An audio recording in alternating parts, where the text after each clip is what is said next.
Show 7 മണിക്ക് തുടങ്ങാൻ പോകുന്നു.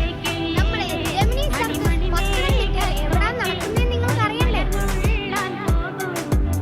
അടൂർ ജംഗ്ഷനിലുള്ള ഇന്ദ്രപ്രസ്ഥ ഗ്രൗണ്ടിലാണ് നമ്മുടെ ജെമിനി സർക്കസ് നടക്കുന്നത്. ഉച്ചയ്ക്ക് 1 മണിക്ക്, വൈകിട്ട് 4 മണിക്ക്, രാത്രി 7 മണിക്കാണ് നമ്മുടെ ഇവിടുത്തെ ഷോകൾ നടക്കുന്നത്. Flying trapeze, Russian ring dance, അടിപൊളി റോബോട്ടിക് ആനിമൽസ്, സ്പ്രിംഗ് നെറ്റ്, ചെറിയ കുട്ടികൾക്ക് സന്തോഷം ഉണ്ടാക്കുന്ന ജോക്കർ